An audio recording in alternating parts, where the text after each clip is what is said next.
अब देखो, एक पत्नी ये है जो अपने पति के लिए भागवत सुन रही हैं, सुनवा रही हैं, और एक पत्नी अब वो है जो हनीमून बहाने ले गई और अपने पति को मरवा दिया। ये केवल ये घटना ऐसी नहीं है कि वो लड़की ने अपने पति को मरवा दिया। ये कथा ये बताती है कि देखो उस आदमी की क्या गलती थी, उस मर्द की क्या गलती थी। उसने तो बेचारे अपनी पत्नी ने जो कहा कि वहां चलना है तो उसने मना नहीं किया, चलो तुम्हें घुमा के। उसने ही प्लान बनाया कि अपने को वहां घूमने चलना है। और सोचो कि वो महिला जिसने पति को मारने का प्लान बनाया, वो विवाह के पहले वहां जा चुकी थी और पूरा घूम के आ चुकी थी, देख के कि कहां कहां कैसे खड़ा करके कैसे धक्के मारना, कैसे मतलब मारने की पूरी प्लानिंग कर चुकी थी। और शादी के बाद अपने पति को ले गई। राजा नाम था उसके पति का, राजी नाम है,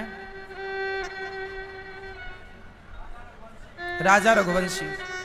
ले गई और वो देखो अब उस पति की क्या गलती थी बेचारे की। पति ने तो भरोसा किया ना भाई, कौन पत्नी अपने पति को, कौन सोच सकता है कि पत्नी मरवा देगी हमें। यदि ये विश्वास समाप्त हो जाए तो पूरी प्रकृति हिल जाएगी।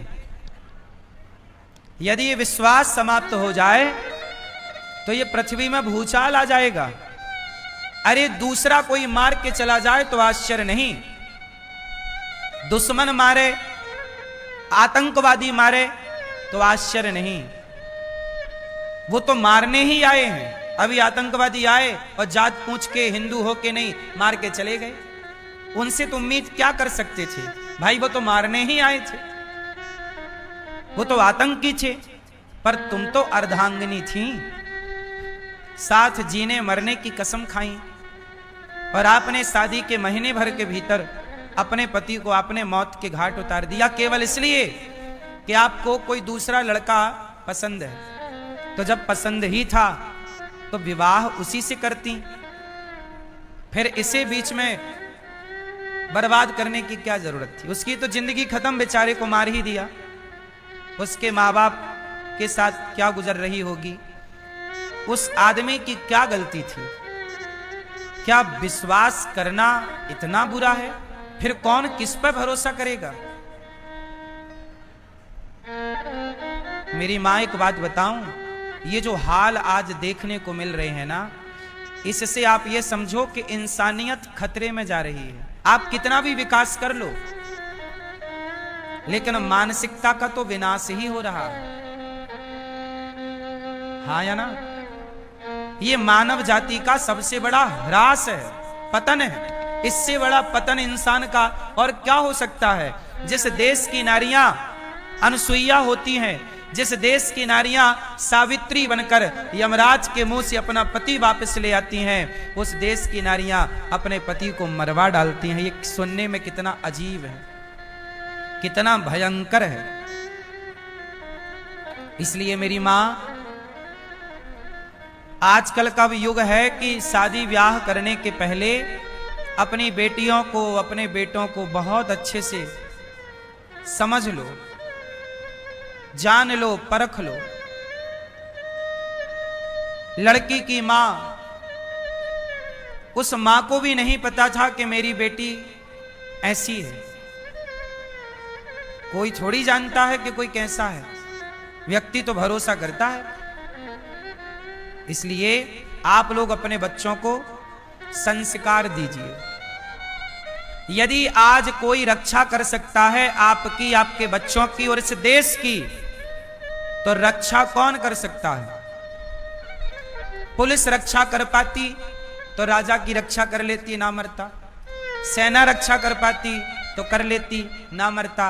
यदि कोई रक्षा कर सकता है आपके परिवार की और आपके रिश्तों की, तो वो केवल एक है, संस्कार। बेटी को बढ़िया संस्कार दिए जाते तो ये खुरापात जन्म ही क्यों लेता खोपड़ी में। हाँ या ना? भाई सेना तो बॉर्डर की रक्षा के लिए है, पुलिस तो देश की व्यवस्था के लिए है, पर संस्कार घर के भीतर की व्यवस्थाओं में काम करता है। इसलिए आज की जो जनरेशन है, आज के जो बच्चे हैं, वो हरकत ये इसलिए कर रहे हैं क्योंकि संस्कारहीन है। अब बताओ संस्कार क्या है? सबसे बड़ा संस्कार क्या है? चरित्र का संस्कार ही श्रेष्ठ संस्कार है। आजकल की कुछ लड़कियां, कुछ लड़के क्या हो रहे हैं? चरित्रहीन हो रहे हैं। अब चरित्रहीन हो गए। वो लड़की का किसी और लड़के से चक्कर था, अब उसको करनी पड़ी शादी किसी और लड़के से। तो कहावत कहते ना, दिल लगा गधी से तो परी किस काम की। जबकि वो लड़का देखने में कितना सुंदर था जिसको मार दिया, और वो जिसके संग उसका चक्कर था वो कितना घटिया दिख रहा है। ऐसे ही हाल वो ड्रम वाले केस में भी था कि अपने सुंदर पति को मारकर ड्रम में पैक कर दिया और एक घोचू लाल के संग भाग गई। आजकल ये लड़कियों की पसंद क्या हो रही है? इन्हें घोचू ही पसंद आ रहे हैं।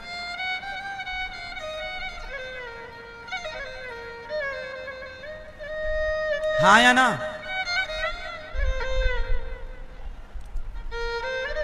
कमी किसकी है बताओ? थोड़ा संस्कार होता चरित्र का कि नहीं, मुझे विवाह के पहले किसी लड़के के साथ नहीं रहना। एक लड़की आई मेरे पास अभी 2 दिन पहले, प्रश्नोत्तरी में भी पूछा उसने। वो लड़की बोली, गुरुजी मैं एक लड़के के साथ रहती थी, उसने बोला मैं शादी करूंगा, तो मैं उसके संग रिलेशन में चली गई और अब वो कह रहा मैं शादी नहीं करूंगा। ये मैं एक सवाल पूछूं, शादी कर लेना बहुत अच्छा है, विवाह कर लेना बहुत अच्छा है, पर विवाह के पहले जो आप रिलेशन बना लेते हैं, शारीरिक शोषण जो आप अपना करा लेते हैं या कर लेते हैं, ये बहुत हानिकारक है, स्त्री के लिए भी और पुरुष के लिए भी। बोलो हाँ। इसलिए कहता हूं कि शादी विवाह के पहले तक तो ब्रह्मचारी ही रहना चाहिए। पहले की यही परंपरा थी। अब आज के लड़के होशियार हैं, शादी हुई नहीं पहले ही उनका मन भटकने लग जाता है और वो अपना शारीरिक पूर्ति करने लग जाते हैं। उन्हें पता नहीं है, लेकिन उसके दुष्परिणाम क्या है। एक दूसरी बहन आई, उसने कहा गुरुजी हमारी बहन है, उसने विवाह किया और विवाह करने के बाद, बहुत ध्यान से सुनना, यह बात आपके काम आएगी भविष्य में। एक लड़की ने विवाह किया, विवाह के कुछ दिनों बाद पता चला कि उसके पति को एड्स की बीमारी है, एड्स है। तो डॉक्टरों को दिखाया, भाई ये कैसे हुआ? तब उस डॉक्टर ने बताया कि इस आदमी का बहुत सारी स्त्रियों से चक्कर था, तो ये एड्स हो गया। अब आज के लड़के लड़कियां जो लिव इन में रह रहे हैं, क्या है ये लिव इन ही एक प्रकार का एड्स है। ये लिव इन अपने आप में क्या है? एड्स है। अपने आप में एक बीमारी है ये लिव इन, है या नहीं? कोई भी लड़की शादी के पहले पराये पुरुष के बारे में ना सोचे, और कोई भी लड़का ऐसे संस्कार दो आप कि आपकी बेटी विवाह के पहले सोचे ही ना पराये के बारे में, और लड़का भी पराये नारी के बारे में विवाह के पहले सोचे ही ना, तो फिर देखो कोई संबंध, कोई रिश्ता कभी टूट ही नहीं सकता। गलतियां ये हो गई कि आपने अपनी जड़ों को काट दिया। सनातन की जड़ क्या है? बोलो। सनातन की जड़ है चरित्र। राम चरित्र सुनवे को रसिया, राम लखन सीता मन। राम कैसे हैं? चरित्रवान। राम की पूजा होती है, राम की नहीं, राम के चरित्र की पूजा होती है। राम का चरित्र ऐसा है कि राम के आगे कोई स्त्री आती है तो राम उसे माता कह के बुलाते हैं, गलत निगाहों से कभी दृष्टि नहीं डालते। ये राम का चरित्र है। माँ बाप ने जो कह दिया स्वीकार कर लिया। ये चरित्र इस देश का रहा है। इस देश में ऐसा चरित्र नहीं था कि आप विवाह के पहले 17 जगह मुंह मारते रहो। हाँ या ना? ऐसे में तो इस देश का ह्रास हो जाएगा, हमारा अस्तित्व खत्म हो जाएगा। हमारा अस्तित्व किसकी वजह से है? हम सनातनियों का अस्तित्व ही संस्कारों की वजह से। हम दुनिया में आज खड़े हैं तो टेक्नोलॉजी के बल पर नहीं, केवल अपने संस्कारों और अपने विचारों के बल पर। ऐसा विचार जिस विचार को दुनिया फॉलो करती है, वसुधैव कुटुंबकम, इस विचार को दुनिया फॉलो करती है। वसुधैव, बोलो वसुधैव कुटुंबकम, मतलब पूरा विश्व हमारा परिवार है। इस विचारधारा को पूरी दुनिया स्वीकार करती है। गीता को, गीता के ज्ञान को पूरी दुनिया स्वीकार करती है। भारत के संस्कार सारी दुनिया में सराहे जाते हैं, पूजे जाते हैं। आज विदेशों की महिलाएं साड़ी पहनने लग गई, मंडप गढ़ने लग गया। जो जानते नहीं कि मंडप क्या होता, तेल चढ़ता, हल्दी चढ़ने लग गई। भारतीय विधि विधान से विदेशों में विवाह चालू हो गए और भारत में विदेशों के हिसाब से विवाह चालू हो गए। मतलब हम विदेशी महिलाएं मांग भरने लग गईं। गुड मॉर्निंग, गुड आफ्टरनून की जगह जय श्रीमन नारायण, जय श्री कृष्णा बोलने लग गईं, भगवान का नाम बोलने लग गईं, कीर्तन करने लग गईं, प्रभात फेरियां विदेशी लोग निकालने लग गए। और तुम 10 बजे तक सोकर नहीं उठते, हिरास हो जाएगा। पूरी दुनिया में 52 देश हैं, 52 से ज्यादा कंट्री हैं जो मुस्लिम कंट्री है। 206 देश हैं इस धरती पर लगभग, कुछ कम ज्यादा हो तो आप देख लीजिएगा। मैंने जब जीके पढ़ा तब 206 थे, अब कुछ घट बढ़ गए हो तो आप जानो। 206 देशों में एक भी देश ऐसा नहीं है जो हिंदू राष्ट्र हो। अभी मैं एक जगह गया तो मैंने वहां देखा कि वहां छोटे छोटे बच्चे खेल रहे थे। सारे बच्चे मुसलमानों के थे। कोई बच्चा 8 साल का था, कोई 10 साल का था, कोई 12 साल का, कोई 15। छोटे छोटे बच्चे कॉलोनी के, वहां मुस्लिम बाहुल्य क्षेत्र था तो एक खेत पर सारे बच्चे खेल रहे थे। 5 साल का बच्चा भी वहां था और 8 साल का और 12 साल का। मैंने देखा कि लगभग वहां पर 30-40 बच्चे थे। मैंने दूर से देखा, वो सारे बच्चों के सिर पर टोपी थी, जबकि बच्चे कोई 5 साल का था, कोई 10 साल का, कोई 15 साल का। सारे बच्चों के सिर पर टोपी थी। बोलो हाँ, खेल रहे थे, जबकि वो क्रिकेट खेल रहे थे। खेल रहे बच्चे हैं, खेल रहे थे, सबके माथे पर टोपी थी। पर तुम बताओ कि तुम्हारे बच्चे के माथे पर तिलक है, गले में तुलसी की माला है, तुम्हारे बच्चे के मुंह पे भगवान का नाम है, गीता का श्लोक है। कैसे तुम्हारा विकास होगा? तुम्हारी संस्कृति का विकास कैसे होगा? माथे पर तिलक लगाओ। हिंदू हो तो हिंदू की तरह रहो। मुसलमान का बच्चा तो नमाज पढ़ता है, तुम्हारा बच्चा गीता कब पढ़ता है? तो मुसलमानों के कंट्री हैं 52, आज 52 कंट्री है। मुझे विश्वास है कि उनकी 70 कंट्री भी हो सकती है, उनकी 100 कंट्री भी हो सकती है, क्योंकि वो अपने धर्म के लिए बड़े कट्टर हैं।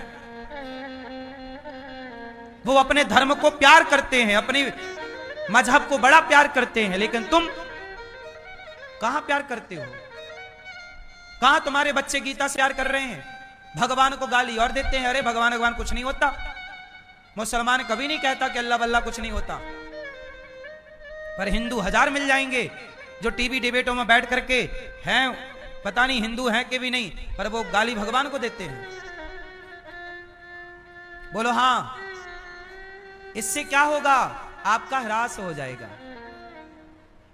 जो व्यक्ति अपने संस्कारों को नहीं फॉलो करता, जो अपने आदर्शों पर नहीं चलता, बर्बाद हो जाता है।